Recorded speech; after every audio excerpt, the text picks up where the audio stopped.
U turn show में चल रहा है प्रवीण यानी मेरे साथ मानो या ना मानो। मानो या ना मानो की कहानियों के द्वारा हम किसी भी अंधविश्वास को बढ़ावा देना नहीं चाहते और ना ही इन घटनाओं के रेडियो रूपांतरण द्वारा हम किसी व्यक्ति, समाज या रीति रिवाजों को आहत करने की मंशा रखते हैं। इन कहानियों का उद्देश्य अर्थात मकसद आपको आम जीवन में होने वाली अजीबोगरीब घटनाओं से अवगत अर्थात परिचय कराना है। भूत प्रेतों का अस्तित्व दुनिया में है अथवा नहीं, दोनों प्रश्न तर्क देकर सिद्ध तो किया जा सकता है तथा बहस को कुछ समय तक समाप्त भी किया जा सकता है, लेकिन सच्चाई क्या है न आप जानते हैं न हम। आज की मानो या ना मानो की कहानी शहर कोलकाता के एक प्रख्यात रेडियो जॉकी की कहानी है और इस घटना को घटे ज्यादा नहीं, सिर्फ 1 महीने हुए हैं, अर्थात यादें अब भी ताजा है और उस घटना को याद कर अभी भी आधी रात गए उनकी नींद टूट जाती है। ये कहानी है आपके अपने रेडियो जॉकी आरजे अनिमेश की, जिनके साथ 1 महीने पहले कुछ ऐसी अजीबोगरीब घटनाएं घटी जो उनकी क्या हमारी कल्पना से भी परे है और उसके बारे में सोच अब भी उनके रोंगटे खड़े हो जाते हैं। आरजे अनिमेश उन लोगों में से थे जो भूत प्रेत और आत्माओं का मजाक उड़ाते थे और उनके अनुसार इन अदृश्य शक्तियों का निवास सिर्फ और सिर्फ हमारी कल्पनाओं की देन मात्र है। पर आज उनको भी इस चीज का एहसास है कि उनकी ये सोच बिल्कुल गलत थी। करीबन 1 महीने पहले की बात है। ऑफिस के किसी काम से अनिमेश को 6 दिनों के लिए केरला भेजा गया था। पहले के 4 दिन उनके बड़े आराम से बीते और 5वें दिन से शुरू हुआ अजीबोगरीब घटनाओं का सिलसिला। 5वें दिन उन्हें एक नए होटल में चेक इन करना था जो बोलगट्टी आइलैंड कोची में था। एक लंबे सफर के बाद 5वें दिन दोपहर वो उस होटल में पहुंचे। इस होटल में अजीब सी शांति थी जो अनिमेश को काफी अस्वाभाविक सी लग रही थी। अचानक ही उसे ऐसा प्रतीत हुआ मानो उसका पूरा शरीर भारी सा हो गया है और उनके कदम आगे नहीं बढ़ पा रहे थे। इसका कारण शायद लंबे से सफर के बाद शरीर में आई थकान भी हो सकती है। होटल के मैनेजर ने उसे रूम नंबर 111 की चाबियां पकड़ाई और होटल के स्टाफ ने उसका सामान उठाकर अनिमेश को उसके पीछे पीछे आने को कहा। एक लंबी सी गैलरी को पार करते हुए वो रूम नंबर 111 तक पहुंचे और इस बीच गैलरी में एक बच्चे के रोने की आवाज अनिमेश के कानों तक साफ साफ पहुंच रही थी, परंतु वहां कोई बच्चा दिखाई ही नहीं दे रहा था। रूम नंबर 111 इस होटल की गैलरी का आखिरी कमरा था। रूम का दरवाजा खोलते के साथ ही अनिमेश को हवा के एक झोंके ने जोरदार धक्का दिया, परंतु आश्चर्य की बात यह थी कि उस दरवाजे को खोलते के साथ ही बच्चे के रोने की आवाज कहीं विलुप्त हो गई। उस कमरे के अंदर की शांति अनिमेश को काटने के लिए दौड़ रही थी। उसने कमरे के दरवाजे को अंदर से बंद किया और पलंग पर चुपचाप लेट गया। अजीब तरीके से उसका पूरा शरीर सुन्न पड़ चुका था। खुद को बहुत ही असुरक्षित महसूस कर रहा था अनिमेश उस कमरे के अंदर, जहां से एक अजीब तरह की गंध आ रही थी, मानो जैसे महीनों से वो कमरा बंद पड़ा हो और उसकी साफ सफाई नहीं हुई हो। उसने रिसेप्शन में फोन लगाने के लिए कमरे के अंदर पड़ा फोन उठाया, परंतु फोन डेड पड़ा था। नहीं चाहते हुए भी अनिमेश को आखिरकार उठना ही पड़ा। उसके कमरे से रिसेप्शन बहुत दूर था। रिसेप्शन की ओर जाने के रास्ते में होटल के स्टाफ उसे अजीब सी नजरों से ताड़ रहे थे। हालांकि इन सब बातों को नजरअंदाज करते हुए वो रिसेप्शन की ओर आगे बढ़ता गया।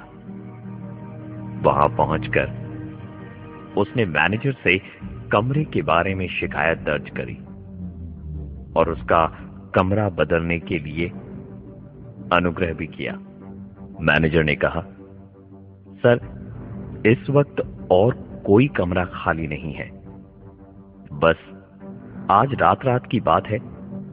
मैं कल सुबह आपका कमरा बदल दूंगा और फिलहाल के लिए मैं आपके कमरे की अच्छे से साफ सफाई करवा देता हूं।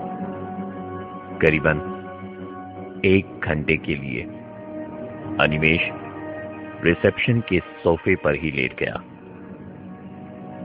जब आंखें खुली तो घड़ी में दोपहर के 2 बज चुके थे। वो दौड़ता हुआ कमरे में गया और तैयार होकर अपनी मीटिंग के लिए निकल गया। उस दिन मीटिंग रात 8 बजे तक चली और मीटिंग से लौटने के बाद रात 9 बजे अनिमेश ने अपने होटल में डिनर किया और रूम नंबर 111 में चला गया। उसके इस कमरे में एक बड़ी सी खिड़की थी और खिड़की के बाहर का नजारा अविश्वसनीय था। खिड़की खोलते के साथ ही सामने का नजारा वंबानत लेक का था। अनिमेश ने अपना टीवी ऑन किया। टीवी के बाईं तरफ एक बच्चे की तस्वीर लगी थी। तस्वीर देखकर लग रहा था कि वो किसी विदेशी बच्चे की तस्वीर थी, जिसके चेहरे से मासूमियत साफ झलक रही थी और उसकी निगाहें अनिमेश की तरफ थी। सच मानिए तो उसकी निगाहें देखकर ऐसा लग रहा था मानो वो बस अनिमेश को घूरे जा रहा हो। अनिमेश ने उस तस्वीर की तरफ देखना बंद कर दिया और टीवी बंद करके लैपटॉप पर काम करने लगा। तभी अचानक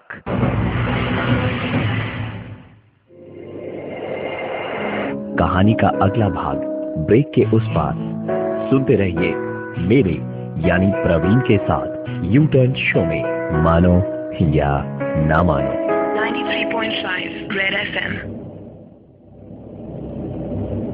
यू टर्न शो में चल रहा है प्रवीण यानी मेरे साथ मानो या ना मानो। उस रात अजीबो गरीब घटनाएं घटी हमारे अपने आरजे अनिमेश के साथ, जिसने उनकी सोच बदल कर ही रख दी।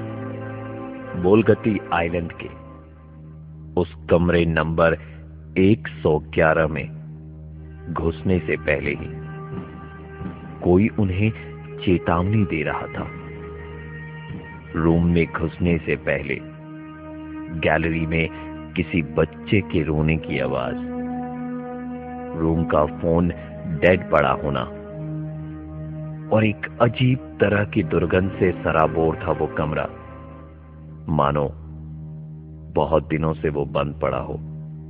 रात का खाना खाकर अनिमेष अपने कमरे में लैपटॉप पर काम कर रहा था।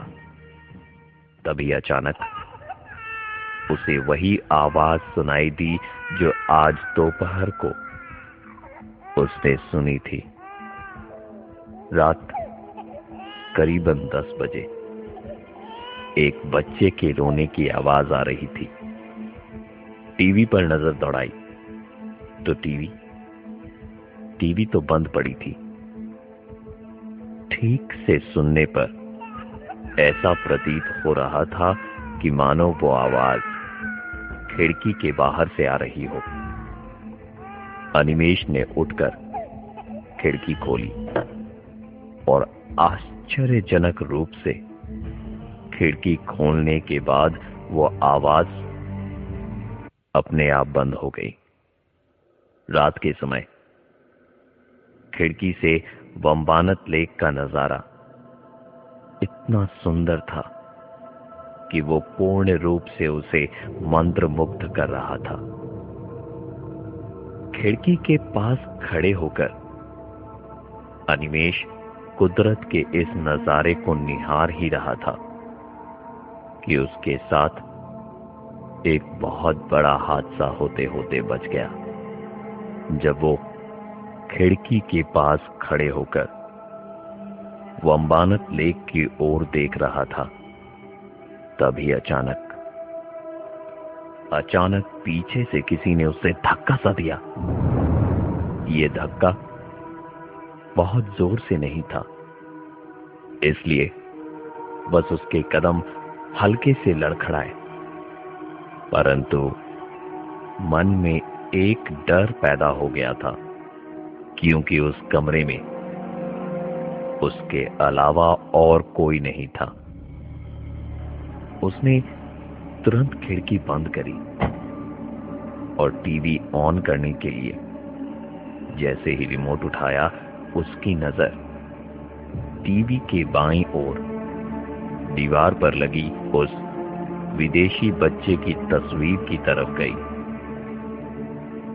तस्वीर की ओर देखकर अनिमेष के पैरों तले जमीन खिसक चुकी थी, क्योंकि उस तस्वीर पर बच्चे की आंख से पानी गिर रहा था। मानो वही बच्चा रो रहा था जिसकी तस्वीर वहां पर लगी हुई थी। अपनी आंखों पर उसे विश्वास नहीं हो रहा था। उसे लगा कि शायद वो कोई सपना देख रहा हो, परंतु कुछ ही देर में उसे यकीन हो चला था कि ये सब कुछ उसका वहम नहीं, हकीकत है। जिंदगी में पहली बार अनिमेष ने ऐसी चीजें अनुभव करी थी जो उसकी कल्पना से भी परे था। उसने तुरंत कमरे में अंधेरा करा और अपने मुंह तक चादर तान कर सोने की कोशिश करने लगा। इसके बाद अनिमेष के साथ 3-4 ऐसी और घटनाएं घटी जिसने उसे उस कमरे को आधी रात में ही छोड़ने को विवश कर दिया। चद्दर को सर तक तान लिया था अनिमेष ने, ताकि उसकी आंखों के सामने सिर्फ अंधेरा हो और कमरे की एक झलक भी उसके सामने ना आए। अनिमेष की वो चद्दर जो उसने अपने सर तक तान रखी थी, उसे कोई धीरे धीरे धीरे धीरे नीचे की ओर खींच रहा था।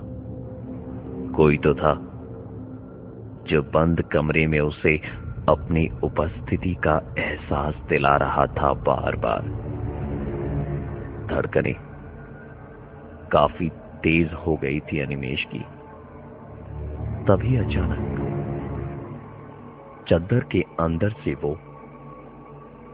एक पल उजाला और अगले ही क्षण अंधेरा देख पा रहा था। ये सिलसिला करीबन 5 मिनटों तक चलता रहा। अंत में उसने अपनी सारी हिम्मत जुटाते हुए अपने पूरे शरीर के ऊपर से चादर उठाई। चद्दर हटाते के साथ ही उसने पाया कि बाथरूम की लाइट अपने आप जल और बुझ रही है। दबे हुए कदमों के साथ उसने बाथरूम की ओर जाना शुरू किया और गौरतलब रूप से बाथरूम की बत्ती का स्विच बंद पड़ा था, परंतु लाइट अपने आप जल और बुझ रही थी। इसके पीछे शायद कोई टेक्निकल फॉल्ट हो, परंतु बाथरूम से निकलने के बाद अनिमेश की आंखों के सामने जो नजारा था वो ना ही किसी टेक्निकल फॉल्ट का नतीजा था और ना ही उसके पीछे कोई वैज्ञानिक व्याख्या थी। यू टर्न शो में चल रहा है प्रवीण, यानी मेरे साथ मानो या ना मानो। अनिमेश जैसे ही बाथरूम से बाहर निकला, उसकी नजर अपने पलंग पर गई, जहां उसके लैपटॉप के साथ में छेड़छाड़ कर रहा था एक 5 साल का छोटा सा बच्चा।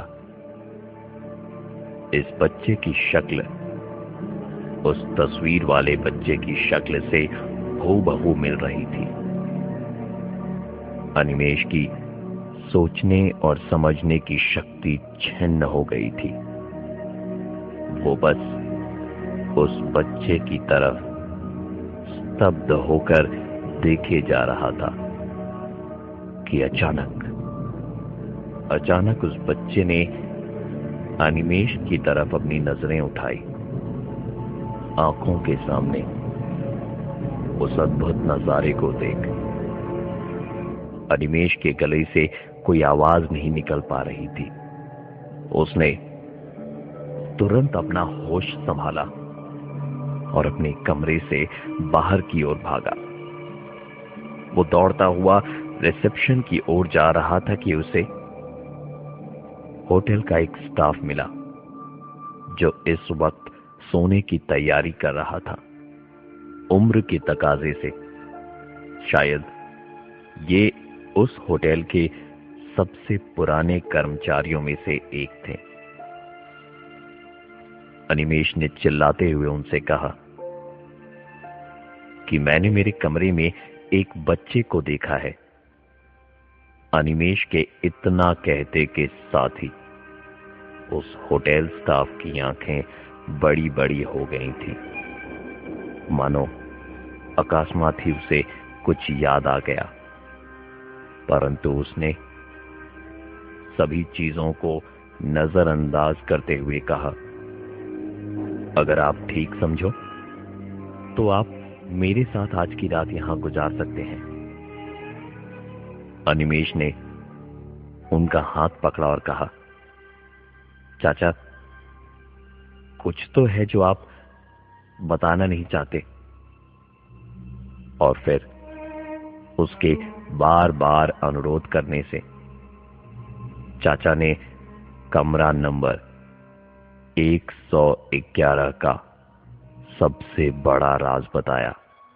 करीबन 2 साल पहले लंदन से एक परिवार इस होटल में रहने आया।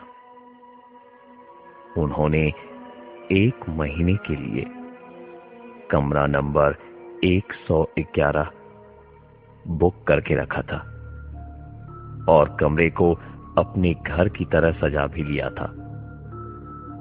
वहां दीवार पर लगी पेंटिंग को उन्होंने अपने 5 साल के बच्चे की फोटो के साथ बदल दिया था। 28 जून 2010 की रात कयामत की रात थी। न जाने पति पत्नी के बीच ऐसी क्या बातचीत हुई कि पति ने तेज धार वाली छुरी से पहले तो अपनी पत्नी का बेरहमी से खून कर दिया और फिर अपने 5 साल के बच्चे को खिड़की से बाहर वंबानत लेक में धकेल दिया और उसके बाद खुद कमरे के पंखे से लटककर आत्महत्या कर ली। उस दिन से ये कमरा बंद पड़ा था। कमरे की हर एक चीज को उस दुर्घटना के बाद बदल दिया गया था, लेकिन उस बच्चे की तस्वीर वहीं की वहीं थी। उन्होंने बताया कि मैनेजर ने शायद गलती से अनिमेश को यह कमरा दे दिया था, क्योंकि नए होने के कारण उसे इस घटना के बारे में कुछ भी नहीं पता है। चाचा की बातें सुनते सुनते कब अनिमेश की आंखें लग गई उसे पता ही नहीं चला। सुबह जब उसकी आंखें खुली तो चाचा उसे अगल बगल कहीं नजर ही नहीं आए। सुबह करीबन 10 बजे अनिमेश की फ्लाइट थी, इसलिए अनिमेश ने हिम्मत करते हुए अपना लगेज लेने खातिर उस रूम में प्रवेश किया और झटपट सारा सामान लेकर कमरे से बाहर आ गया। दरवाजा बंद करते के साथ ही बच्चे के रोने की आवाज एक बार फिर उसकी कानों में पड़ी। ये सुनते के साथ ही अनिमेश रिसेप्शन की ओर भागा। उसने तुरंत अपना बिल क्लियर किया, रूम की चाबियां पकड़ाई और वहां से रवाना होने के लिए तैयार हो गया। परंतु जाने से पहले वो चाचा से एक बार मिलना चाहता था। मैनेजर से जब अनिमेश ने पूछा तो वो उसकी कोई भी मदद नहीं कर पाए, क्योंकि नया होने के कारण शायद वो सभी स्टाफ से मिल नहीं पाए थे। परंतु उनके बगल में खड़ा होटल का और एक स्टाफ बड़ी उत्सुकता से चाचा का नाम अनिमेश से पूछ बैठा। अनिमेश ने बताया कि उन्होंने तो अपना नाम रहमान बताया था और मेरी मुलाकात उनसे कल रात को हुई थी। ये सुनकर उस स्टाफ ने कहा, आपको शायद कोई गलतफहमी हो रही है, क्योंकि रहमान की मौत तो 1 साल पहले ही हो चुकी है। मानो या ना मानो।